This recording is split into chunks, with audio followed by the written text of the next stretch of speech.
hoy terror en Yemen. 2 atentados suicidas en mezquitas chiitas han dejado al menos 140 muertos. Veamos.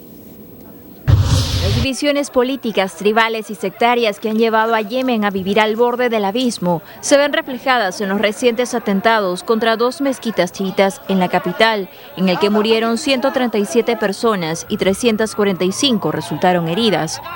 Este viernes, durante la plegaria del mediodía, un primer suicida detonó explosivos que llevaba consigo al interior de la mezquita de Bad, al sur de Saná.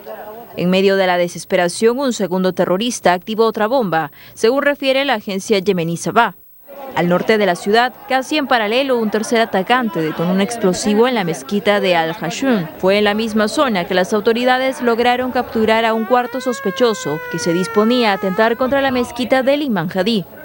Una división sectaria yemení desconocida afín al Estado Islámico se adjudicó el ataque a través de las redes sociales. En un comunicado, los yihadistas de origen suní advirtieron que esta operación es el principio de la guerra y que no estarán tranquilos hasta cortar el proyecto chiita en Yemen, en alusión a las presiones políticas de hutíes contra el gobierno. Estos actos violentos suceden un día después de que el aeropuerto de la ciudad sureña de Adén fuera cerrado al convertirse en escenario de enfrentamientos entre tropas leales al expresidente y actual mandatario Abed Rabot Mansur Hadi, luego que los hutíes tomaran el control del gobierno desde septiembre pasado, que impulsó la renuncia de Hadi y el cierre temporal de varias embajadas extranjeras, entre ellas la de Estados Unidos y las de Europa. Muy bien, el líder espiritual de los hutis habría muerto en este atentado y los integrantes del Estado Islámico se han adjudicado la autoría, aunque muchos decían que le echaban la culpa más a una facción de Al-Qaeda. A ver, hay 2 explicaciones y creo que las 2 son válidas, es más, pueden ser hasta complementarias. Por un lado, el problema interno yemení. Acordémonos que Yemen es un país básicamente sunita, pero donde una minoría chiita, esta tribu los hutis, ha tomado pues la capital, Saná, que se encuentra en el norte, cerca de los territorios que ellos pues dominan. Entonces esto da la impresión de un enfrentamiento sectario entre sunitas y chiitas. No es casualidad que los atentados básicamente se han dado sobre mezquitas de población chiita. Entonces un poco el enfrentamiento de lo que significa pues la crisis yemení, acordémonos que frente al gobierno de Saná, tomado por los chiitas, el gobierno, se ha abierto un gobierno paralelo en la ciudad de Adén, que es un puerto en el Golfo de Adén, pues donde Mansur Hadi, el presidente que estaba en Saná, pues arrestado, se escapó y ahora ha implementado un gobierno paralelo. Eso es la realidad yemení. Así que cuando uno ve estos atentados puede ser producto de esa realidad.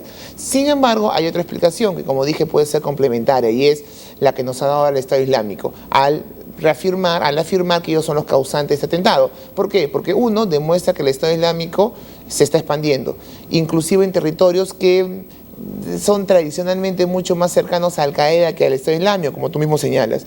No solamente está pues en Túnez, llevando a cabo atentados, en Libia, también en Yemen, expandiéndose, lo cual alerta pues al mundo occidental. Pero sobre todo estaría también buscando el caos en Yemen. ¿Por qué? Porque justamente estas situaciones de caos, como el que vive en Libia, ¿qué provoca? Provoca el terreno propicio genial para que organizaciones como Estado Islámico o Al-Qaeda puedan desarrollarse. Así que si tú produces el caos y promueves el enfrentamiento entre sectas o entre religiones, vas a crear las condiciones para tu propio desarrollo. Yo creo que ambas explicaciones pueden verse complementariamente y no exclusivamente. Claro, pero ¿qué puedo hacer ahora? Es como, ¿quién podrá realmente ayudar a buscar una solución de paz? Porque la Unión Europea ya está evaluando el envío de, no sé si una misión o ver la manera de poder frenar esta violencia que se está dando en las zonas del Mediterráneo Sur. Países de Yemen, está Libia, Túnez, con el reciente atentado y ataque a turistas que ha hecho pues que la industria del turismo se vaya abajo, ¿no? Y han cancelado los cruceros y eso afecta a la economía del país. Sí, acordémonos que Yemen durante muchos años, en esos últimos 15 años, pues ha sido de interés de Estados Unidos. ¿Y por qué? Porque las principales bases de Al-Qaeda se movilizaron desde Afganistán hasta Yemen. Y Estados Unidos tuvo mucho interés, sobre todo en materia de cooperación militar, para hacer frente a Al-Qaeda en este país. Dicho se pase, el país más pobre de toda la península arábiga. Entonces, en ese contexto, Yemen ha sido muy importante. Ahora, el temor que tiene Estados Unidos y los países europeos es que Yemen obviamente se convierta en tierra de nadie mismo Somalia, y termine pues favoreciendo lo que ellos querían justamente evitar, el desarrollo de estos grupos. Así es. Situación que se repite, que se podría estar repitiendo en países como Libia, por ejemplo, en países como Siria, en países como Irak, expandiéndose pues obviamente el temor terrorista para Occidente. Pero uno se pregunta pues ya la violencia que está yendo en extremo el Estado Islámico, si bien está perdiendo terreno, al parecer en Irak, ¿no? En la zona del califato la está ganando en otra, está ganando adeptos, está expandiendo, ¿no? El mapa va creciendo. Bueno, es que finalmente desde un inicio dijeron que su interés de califato no pasaba solamente como por Irak, que hayan perdido una ciudad o que estén perdiendo una ciudad importante, en términos simbólicos digamos, es relevante, pero en términos territoriales no es más del 2-3% de todo el territorio que conquistaron entre Irak y Siria, y más bien por el contrario, estarían expandiendo y haciendo alianzas, inclusive borrando las diferencias que existían entre Al-Qaeda y el Estado Islámico, de tal manera que ahora lo vemos actuando con mayor facilidad en países como Yemen, que eran casi exclusivos de Al-Qaeda. Entonces yo creo que no solamente el retroceso, que se expande en otros países, porque finalmente cuál era el origen, cuál era la naturaleza de su califato, recordar pues el gran poder que tuvo el mundo árabe en el medioevo, que iba desde la península pues ibérica hasta casi países como Pakistán y la India, y eso es lo que quieren reconstruir. Y la pregunta es, ¿lo estarían logrando con estas alianzas y esta cada vez mayor presencia en muchos países? Yo creo que podríamos pues plantearnos esa pregunta. Muy bien, y vamos a contarles que el crucero italiano Costa Fascinosa llegó a Palma de Mallorca este viernes en una primera parada luego de salir de Túnez. Como se recuerda, de 3 pasajeros murieron en los ataques contra el Museo Nacional de Túnez ocurrido el último miércoles. La prensa española detalló que muchos de los visitantes extranjeros han optado por suspender sus vacaciones y regresar a sus países de origen. El crucero MSC Espléndida también llegó a Barcelona a las 8 de la noche y de esta línea 12 pasajeros fueron asesinados, entre ellos colombianos, franceses y un belga.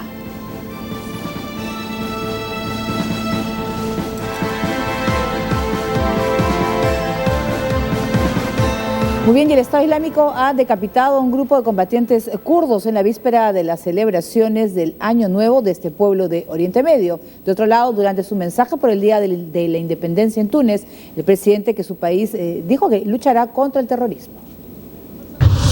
En la víspera del Año Nuevo kurdo, el Estado Islámico ha difundido un nuevo video que muestra la decapitación de 3 combatientes peshmerga en el norte de Irak.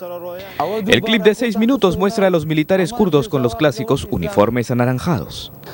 En su mensaje, uno de los terroristas dijo que la guerra no es con el pueblo kurdo musulmán, sino con los que se aventuraron a hacer una alianza con los safávidas, término despectivo para referirse a Irán, y con los cruzados, es decir, con Occidente.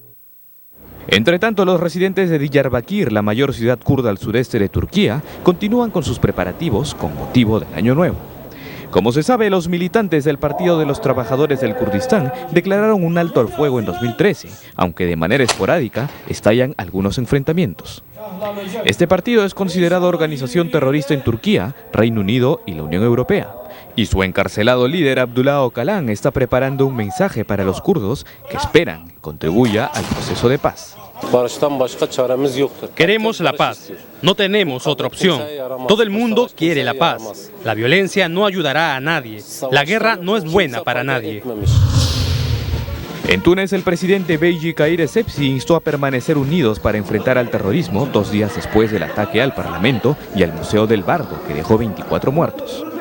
Este viernes, el país norafricano ha conmemorado su Día de la Independencia.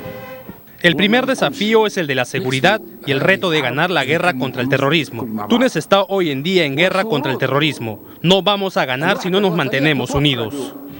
Durante su mensaje, Essebsi también señaló que es momento de reconciliación nacional y de llegar a un acuerdo con los cambios políticos radicales que sufrió desde las revueltas que derrocaron al autócrata Zine El Abidine Ben Ali. Muy bien, parte pues de las barbaridades cometidas por el Estado Islámico, bueno, y demostrando pues no que a los kurdos pues los tienen dominados, eso lo quiere demostrar, ¿no? Que ellos continúan en esta guerra en Irak y Siria. Sí, más allá de la continuación de este tipo de prácticas sangrientas, como es pues grabar, editar y dar a conocer al mundo pues